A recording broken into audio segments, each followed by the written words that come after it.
Hello, beautiful beings. I was fidgeting with the phone and my glasses and everything I could possibly do to not push record. Oh, not that I don't absolutely love recording videos. However, I'm tired of talking about what I'm going to talk about.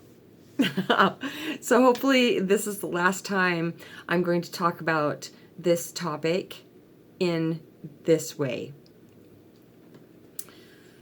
It's the twin flame concept. I know my last video, I said that I'd got on my knees and prayed and I felt released from it. Well, I did feel released from it. I felt apathy towards him, like no good, nothing good, nothing bad. It felt like an absolute miracle. Well, it was to me. However, I have a part, and I knew that immediately, that I have a part. And my part is to stop listening to the intuitive tarot readers that keep telling me what he's thinking, what's happening. It's always in the future. Always in the future. For years. It's always in the future. Almost here. I'm not invalidating them as readers. There are still some that I will listen to occasionally that aren't all about romance. And I did say that I wasn't going to listen to those, but I did. And I realized it's been like an addiction for me. The excitement of it, the romance, the drama, the ups and downs, it's like I've been in a relationship, but I haven't actually been in one. That's an improvement, they're saying. If you don't know who I am referring to when I say they, it's the ancients. The ancients are with me. The ancients have been with me for a really long time, even before I realized who the ancients were. I thought they were the grandfathers because they come across to me as male men, which I thought was interesting for a long time because I haven't found being around like human men that comforting.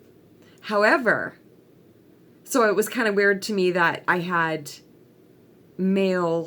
predominantly male guides. I mean, that's what I see. That's what I feel is male, the ancients. But it doesn't always feel completely male. I talk to the Divine Mother an awful lot. I bunny trailed. Yes, okay. So I have been praying for men for 3 weeks now. So ever since I quit drinking over 17 years ago now, I've done something called the fear prayer, or praying for people. The people that I pray for these days, I put them in the fear prayer, which is please remove blank's fear and direct their attention to what you'd have them be. And man, oh man, it really, for 2 weeks, praying for somebody that I have had a resentment against for 2 weeks, or that not even necessarily a resentment anymore these days, but men. I still have been finding myself making a face when I even talk about a man. Yes, I've definitely had a lot of work to do. So I started praying for men 3 weeks ago. I've done it before, but I'm treating it. I'm treating whatever is causing resistance in me, whatever could be clogging up my clear open channel for the divine to pour through. That is the work that I'm doing on a daily basis to clear that out. So I want to be able to help as many people as possible. That includes men. So it's absolutely amazing the compassion I start feeling. It doesn't feel possible when I first start praying, and I don't even really feel anything when I start praying for people. But I do know it works. And so I'm going to keep praying for men for another week. So, two rounds of 2 weeks. And it's like spiritual antibiotics. It's so great. And I'm absolutely willing to do it because it works and it releases the conditioned ideas I have around unconscious men. compassion is a much better feeling than what I have been feeling. I'm going to have glasses soon, so I won't have to squint when I do have readers, but I can still see when I squint at like small numbers. So I immediately picked up listening to the intuitive tarot readers again after I had experienced the release from the twin flame concept, and it was astounding to me how they reflect where I am. I felt like I had let go more than I ever thought possible. And they were reflecting that. They were like, now that he's feeling this distance from you, it's making him turn towards you, which makes perfect sense to me, because in my own life experience, when I have broke up with somebody and, we've had some distance, if I started burning the love notes or whatever, they always messaged me. They always came back. It's like they could feel it. And so I was just like, of course I let go and he's going to come back my way. But no, he's not coming back my way. And that's okay with me. And you know how I know he's not coming back my way? Because I unblocked him on Facebook yesterday. I know this might sound childish to certain people, but it is very real for thousands of people.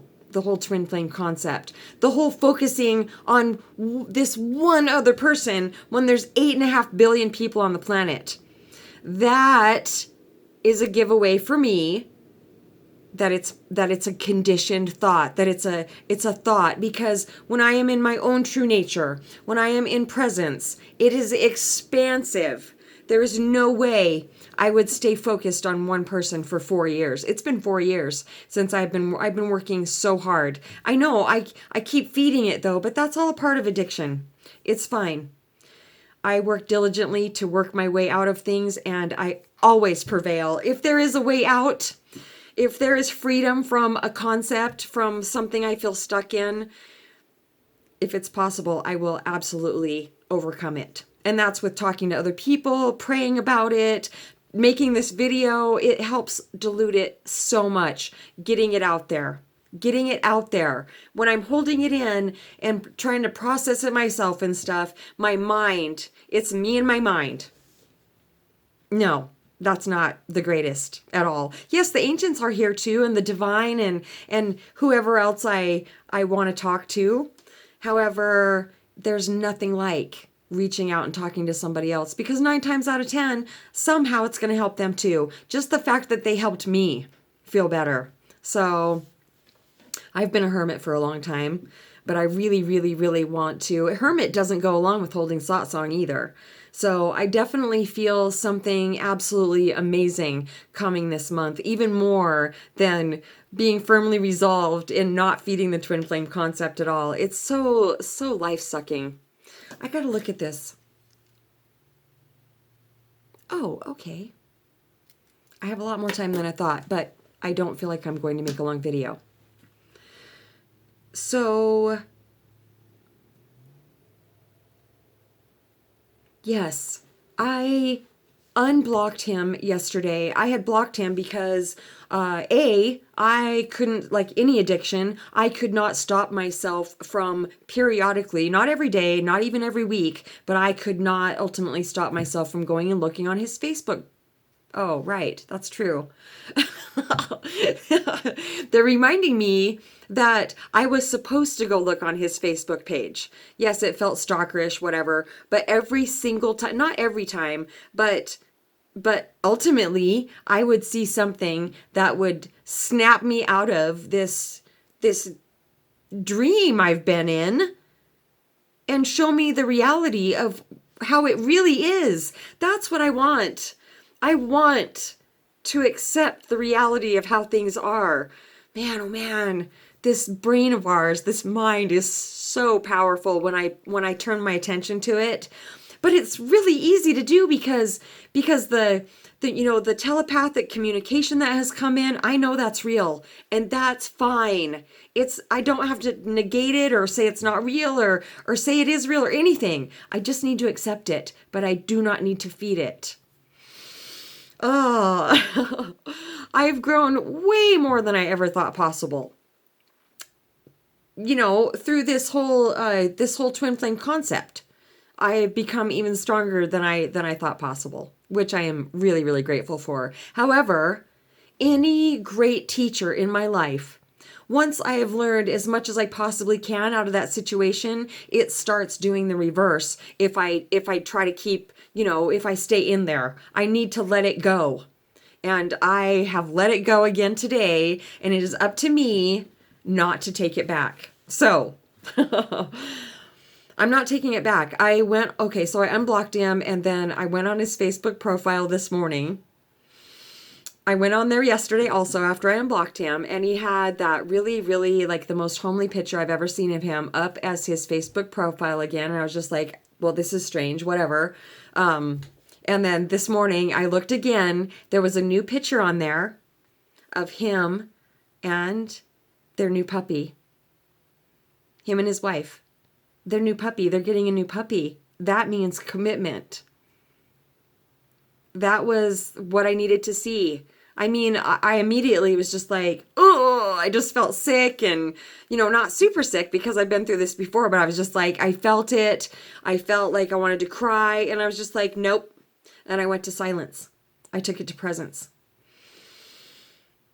Oh, I've been doing it all day. Not that I haven't, been going through whatever, letting go, the feelings of letting go.